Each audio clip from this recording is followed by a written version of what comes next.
From old friends that left too soon, to superhero team-ups that we all miss a bit too much, The Flash has said goodbye to plenty of characters along the way. But with the season finale approaching fast, here's a list of Arrowverse characters that deserve a comeback. We're starting off with our favorite tech guru, Cisco Ramon. So I'm still kinda bummed that Carlos Valdez had to leave the show back in season 7. Sure, his 7-year contract had come to an end, or whatever, but come on guys, it's the season finale. Don't you think we deserve a Team Flash reunion? You see, Cisco was like the go-to expert of the Arrowverse. Every time Barry needed help, he just clicked a few buttons and boom, day saved. I mean, yeah, he's still in touch with Barry and the others, but considering this is the last time we'll see Barry and his team on our screens, I guess it would make sense for Cisco to drop by on official Argus business, or even just to see his friends. Iris, last night I thought I lost you forever, because I couldn't feel our connection. Yeah, when I was in the time stone, I couldn't feel you either.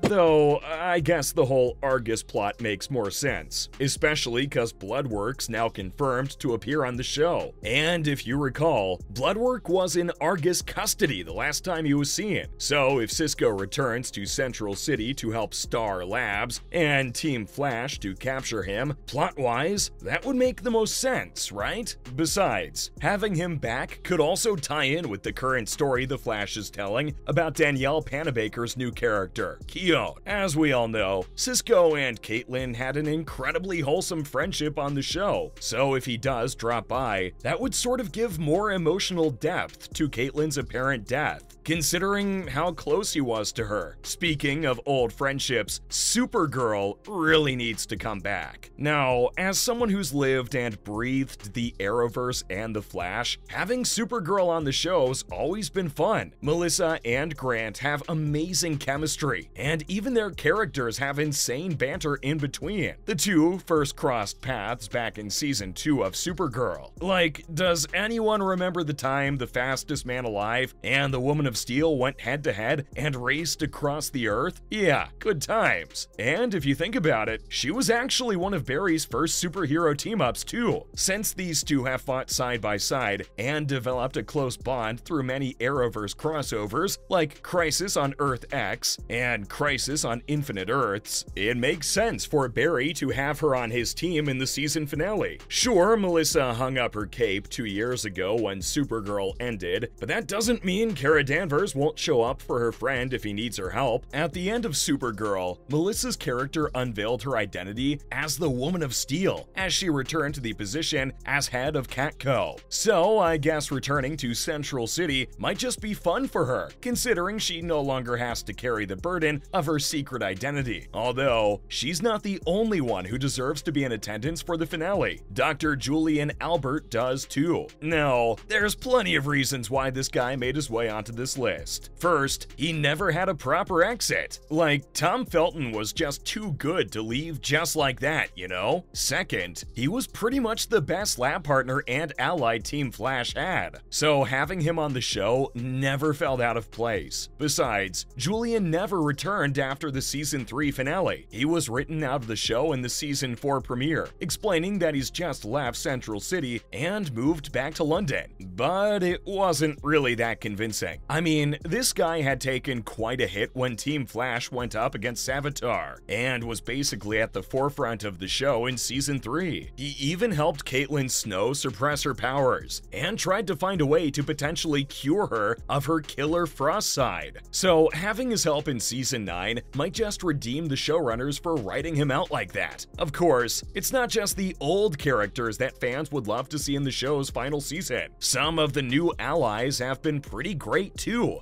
Just take Sue Derbon, for instance. While her character was originally supposed to be on the show back in season 4, but since Ralph Dibny's character was still undergoing some character development, the fans were actually able to see Sue in season 6. Now, it's true her character showed quite a lot of promise on the show, but because Hartley Sawyer was fired from The Flash, the show couldn't follow the original plan they had in mind for Ralph or Sue. That meant no romance storyline for the two. Although, despite that, Natalie Dreyfuss's portrayal of Sue was still well liked by fans. She'd become a fan favorite and was brought back multiple times on the show, and because of this, she proved that she never really needed the elongated man to begin with. Now, I know what you're probably thinking. How does Sue even tie in with the finale? Well, in case you missed the premiere, there's a little Easter egg in there that revealed that Sue would become the richest woman on the planet. And by now, I'm pretty sure you know, nothing in this show is coincidental. So perhaps this is some foreshadowing on the show's part that we might just see our favorite socialite soon. Obviously, Sue won't exactly be there to tie any loose ends, but that's still something The Flash needs to work on if they bring this next character back. Jesse Quick has definitely been a fan favorite. With the show approaching its end fast, this will probably be one of the last times showrunners will have the opportunity to explain just what happened to Jesse Quick. Okay, sure, she and Harry were basically erased from existence for good by the crisis and erasure of Earth 2, and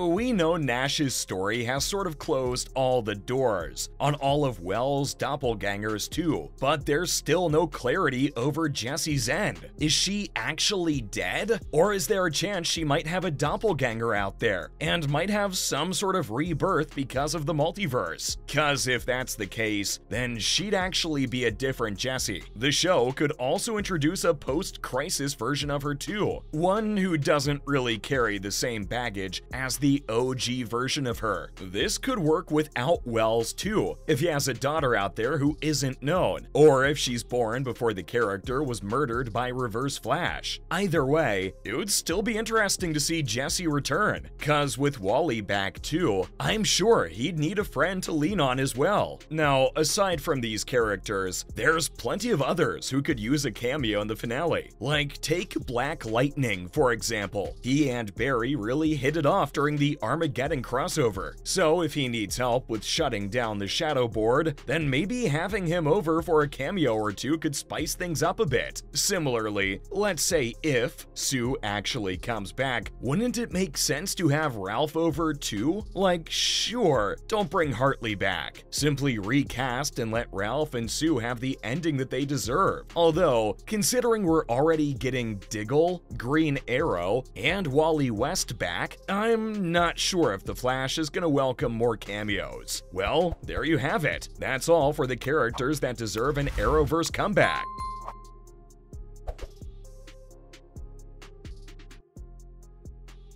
Nora, about the way I behaved today. No. Not after all of the things that you have helped us with. Yeah, he's right, Dad.